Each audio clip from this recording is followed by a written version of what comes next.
What we're looking at here, of course, is this great track, Black Velvet. I chose this because it's great. It's known by a mainstream audience. Really, it's not going to leave your audience when you're playing it dumbfounded that it's so exotic they've never heard of it, because it's played on the radio. People love it.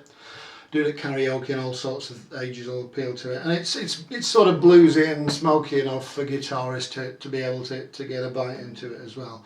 Alright, what I'm doing here with the, so I've done a loop, but just to explain what's happening here, I've got a capo on the first fret, as you can see. To do the rhythm track, which I've done another clip on of here, you've got, all you've got to do, simple retuning job. Your low E, it's got to be the same pitch as your D string. Simple as that. That's all you need to do. Slap a capo on the top fret and you're ready to go. This is a loop pedal going with a little drum track on, and all I'm doing for this fill part is alright,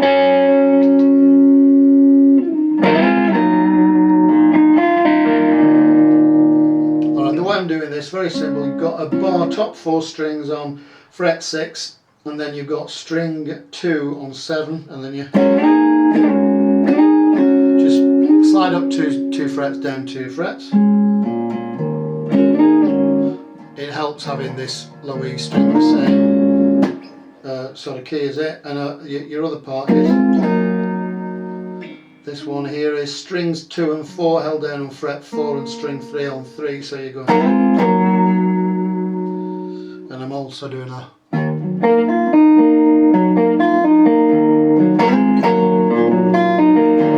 that sort of effect, just picking out individual strings. So it's like a call and response thing. To do that. Alright, what I'm doing as regards the lead melody, okay, what I thought I'd do on here, rather than just sort of copying a riff or a solo note for note and then repeating it parrot fashion, I mean that doesn't stick into any sort of context. It isn't something that you can work at and really help develop your skills. And I found the best way for me to develop my skills is to have a backing track and a framework, you know, of scales and bends and tricks that I can use to work around that and to get my own sort of groove going here. So what I've got here, I'll break down the scales what I'm using on here. Alright, there's a little scale here first of all, I'll show you on here, which is on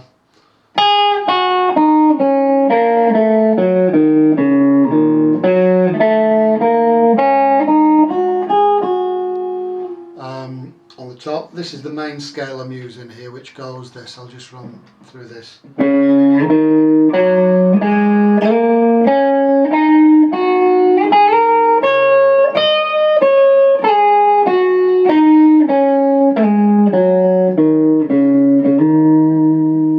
Alright, those scale 2.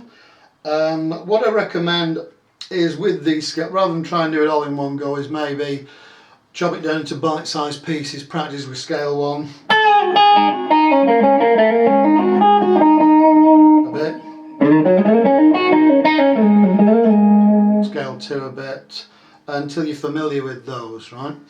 Here's scale 3 and it follows on, excuse me a minute, that's where scale, the top note of scale 2.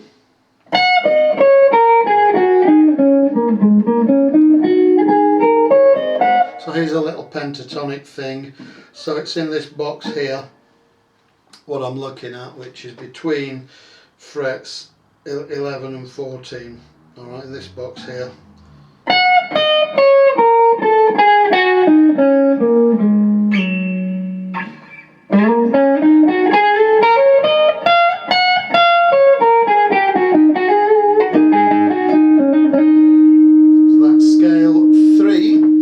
again, there's a small scale to go with it. Let's have a look, which is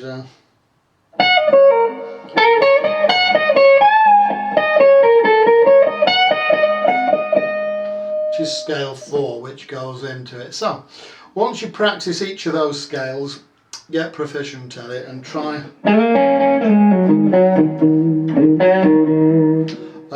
What I'm doing as well is there's little micro bends and slides.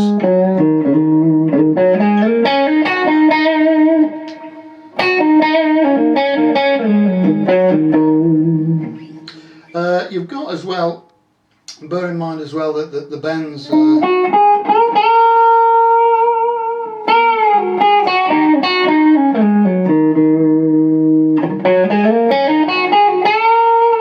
you can do a bend here. This is starting on fret 9 and up 2 tones there, and you've got what I try and do, by the way, useful tip if you're working at a slow blues song, you can do a bend there. It's like a call and response thing. All you do, just go 3 frets up, right? So you're going 1, 2, 3. You get like a nice response, and then you can go. You can sort of. You can go straight from the bend there, straight down back to fret 9. You know, vibrato to sort of underline it.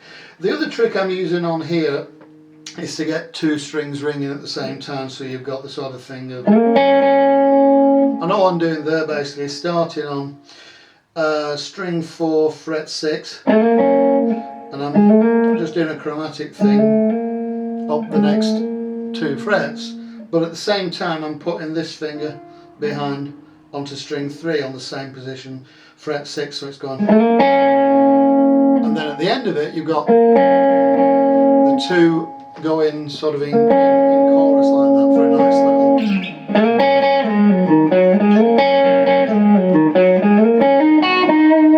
little effect like that. Same thing works. What I'm doing here, I've got string 2 on 9 and I'm going.